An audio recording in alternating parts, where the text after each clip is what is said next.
Tenía ganas de hacer un vídeo de este coche. Primero, porque si hacemos un ranking de coches incomprendidos, el primer puesto estaría muy disputado entre este Pacer y el Fiat Multipla. Segundo, tiene una historia muy interesante. Y tercero, porque sencillamente me parece precioso. ¿A ti no? Pues... no. Bienvenido a Garaje Hermético. Enciérrate con nosotros.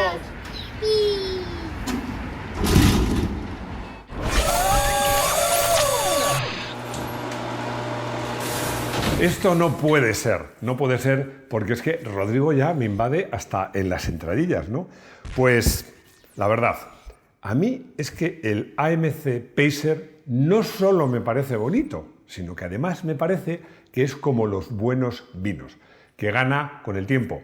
Además me he dado cuenta de una cosa, se me están quitando los complejos, porque me pasó ya con el Múltipla y me ha pasado también con este coche, porque en el área de socios, que os recuerdo que tenemos un área de socios donde tenemos vídeos exclusivos, hacemos directos y más sorpresas que va a haber por solo 0,99 euros al mes, parece la teletienda esto.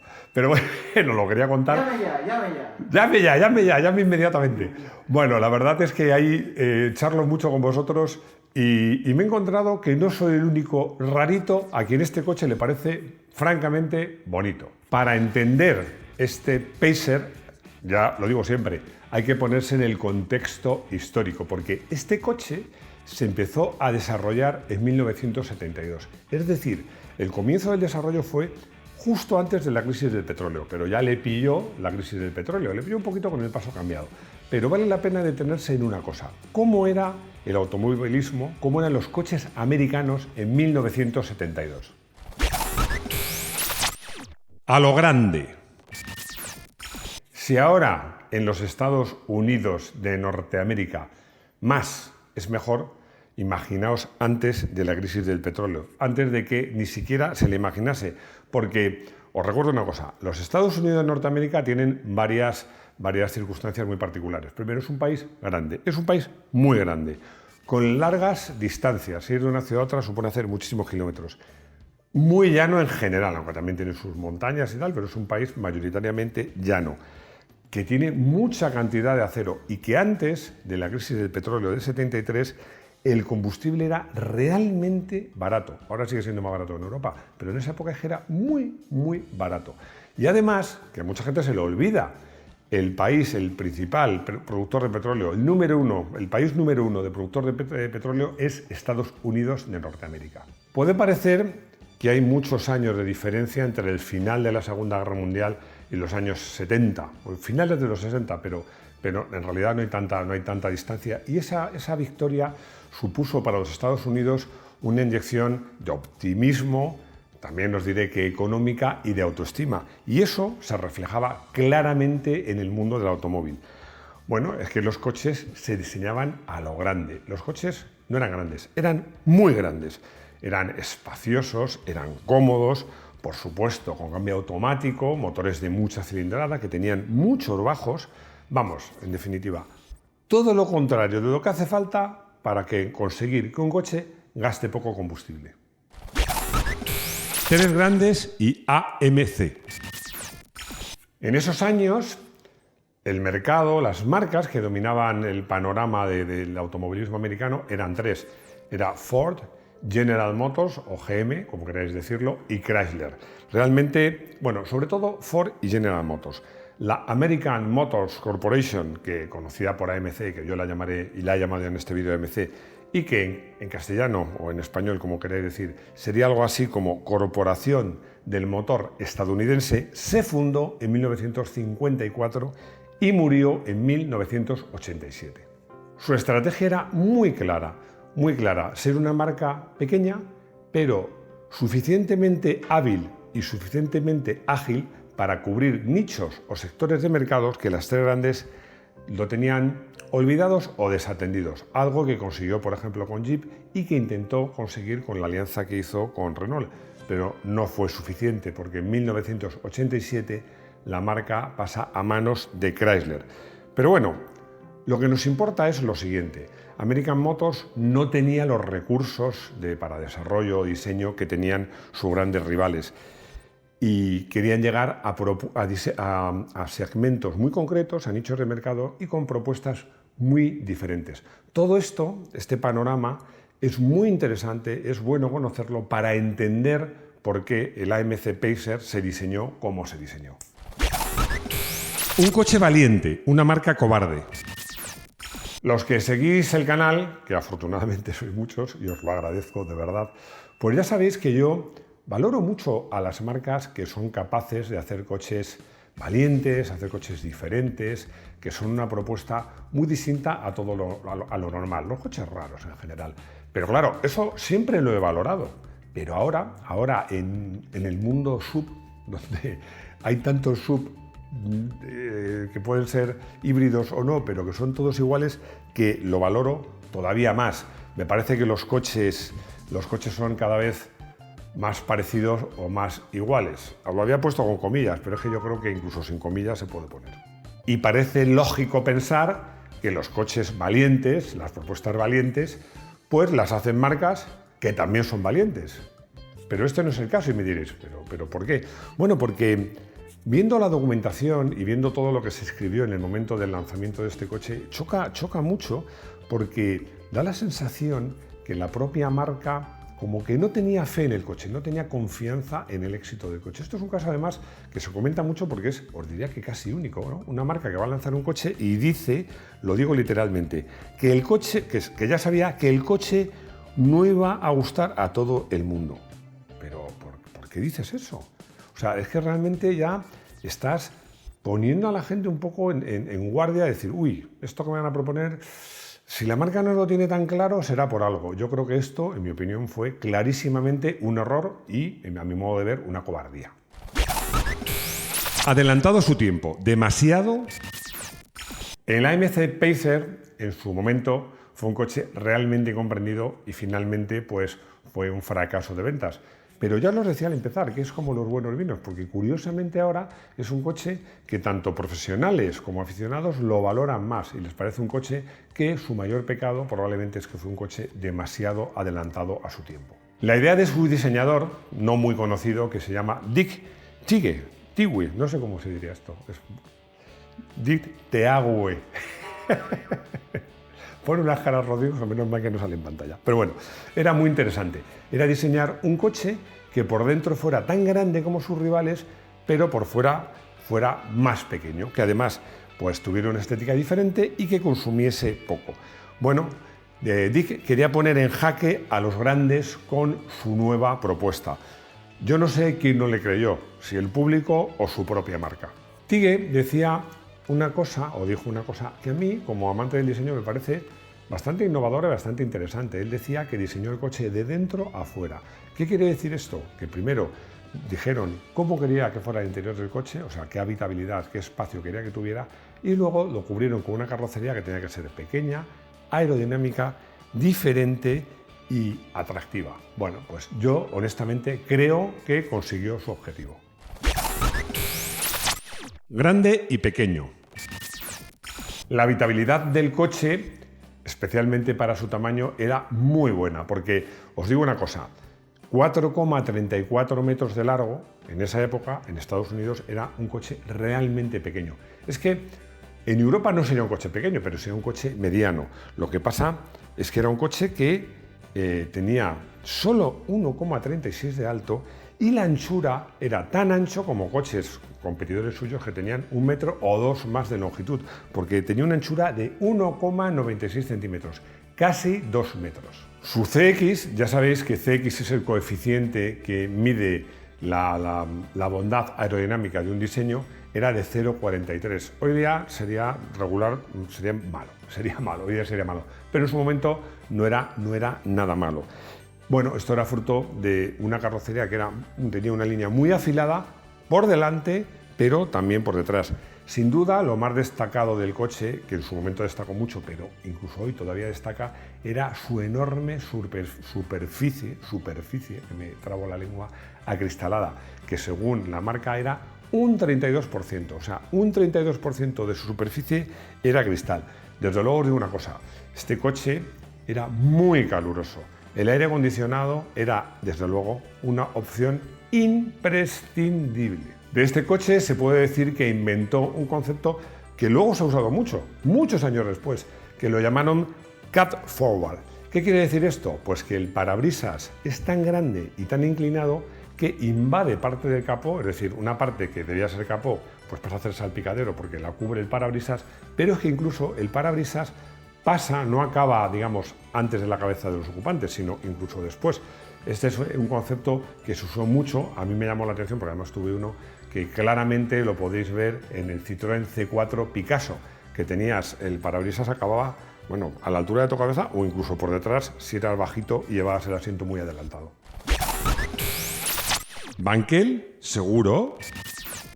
Pues sí, seguro.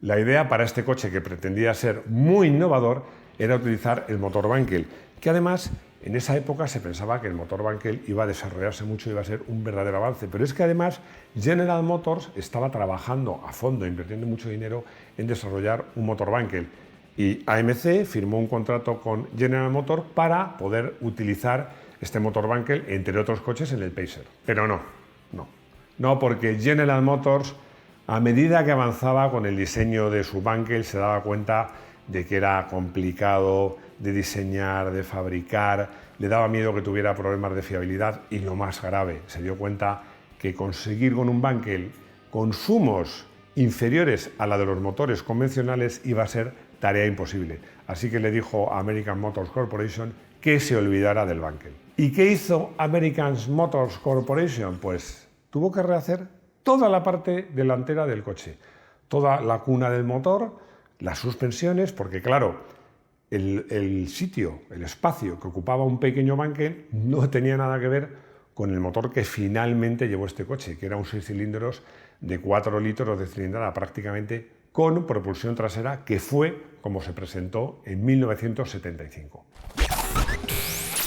Comenzó bien, acabó mal. En contra de lo que se piensa hoy, el Pacer arrancó su andadura comercial muy bien, muy bien. En 1975 causó sensación y se alababa, por ejemplo, su espacio interior, su luminosidad y lo práctico que era. Pero ¿qué pasaba? Que luego pasó el tiempo y claro, las demás marcas no estaban quietas. Empezaron a llegar muchos coches europeos. Y claro, este coche, para su tamaño, su espacio, su peso, su precio, era un coche que gastaba clarísimamente más que modelos de similar tamaño. Como digo, sobre todo, bastante más que modelos europeos y orientales. En los Estados Unidos de Norteamérica, el Pacer finalmente acabó vendiendo casi 150.000 unidades. Bueno, que a pesar de todo no está mal, pero es que se esperaban muchos más. Se esperaba vender más coches. Este coche tuvo una segunda oportunidad, que por cierto, ya nos hablamos del fuego, que tuvo su segunda oportunidad en Argentina, después de entre comillas, su fracaso en Europa. Este coche pretendía darle una segunda oportunidad en México. Y en México, bueno, pues el coche causó sensación, porque además se le comparaba incluso en la publicidad con un platillo volante, el coche gustaba, pero claro, tenía un problema, que era el precio y el consumo. Con lo cual, al final, apenas se vendieron en México 4.000 unidades de este coche. El Pacer hoy. No voy a decir de este coche que sea un coche hoy día cotizadísimo, porque no lo es. Y sobre todo en Estados Unidos, en Norteamérica, puedes encontrar todavía hoy coches en un estado bastante potable entre 15.000 y 20.000 euros.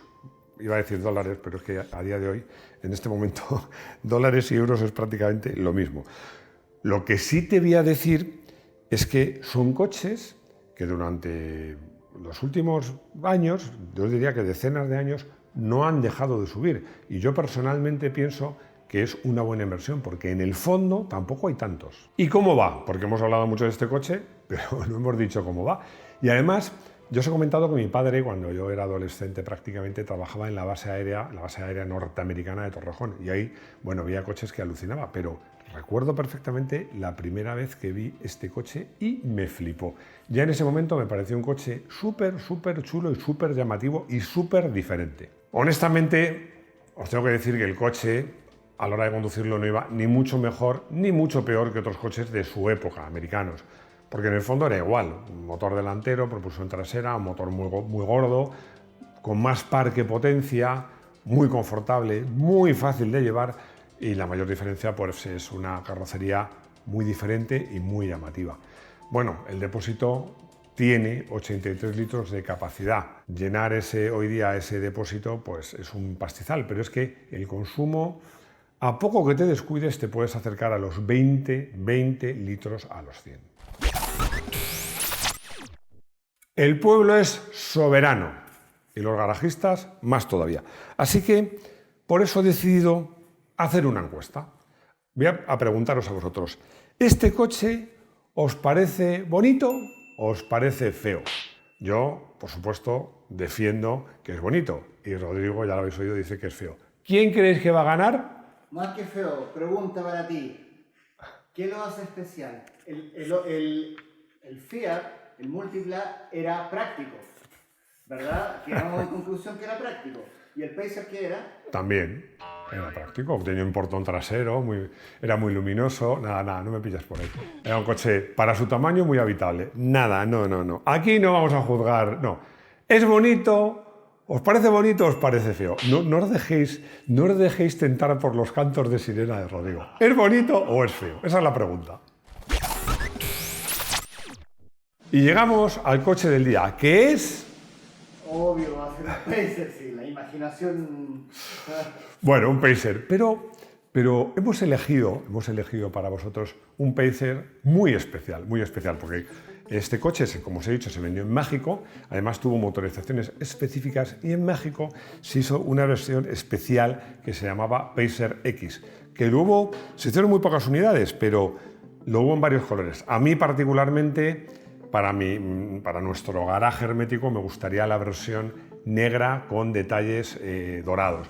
Además, este coche tenía un motor de 150 caballos, con lo cual ya tiene unas prestaciones, bueno, pues bastante interesantes. Jason me pregunta en el consultorio que yo he dicho que iba a hacer un vídeo de otro gran incomprendido, el Renault 14, que cuándo lo vamos a sacar.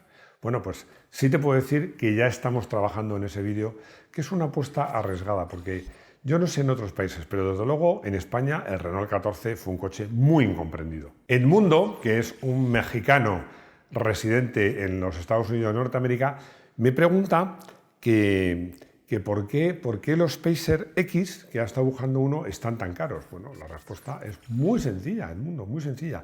Es que se hicieron solo 150 unidades. Realmente muchos coleccionistas lo consideran el unicornio de los Pacer. Pero te digo una cosa, ojo si compras uno, porque la gran mayoría de los que se venden son falsificaciones. Así que si te vas a gastar el dinerito en uno, que va a ser bastante dinero, ya te lo digo, verifica bien, mira el historial, mira la documentación, que sea uno auténtico. Bueno, si te quieres comprar uno falso, cómpratelo, pero entonces paga el precio de uno falso.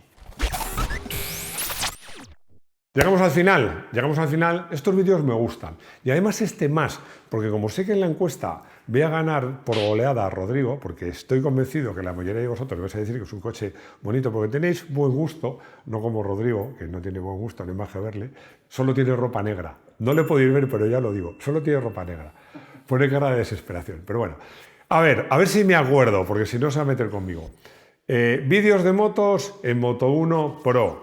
Estamos en todas las redes sociales, tenemos una web que merece la pena que visitéis y los lunes, solo en formato podcast, podéis escucharme a primera hora de la tarde en podcast de actualidad, donde si habito Fórmula 1, hablo de Fórmula 1. Y nada más, espero que os haya gustado el vídeo, espero que por supuesto votéis a mi favor, espero que nos deis vuestros likes, vuestros me gustas, que os suscribáis si no os habéis suscrito, que os hagáis miembro del canal si no es que no soy ya. Pero lo más importante, espero veros de nuevo en nuestro garaje, en este garaje de aquí, hermético. Hasta pronto.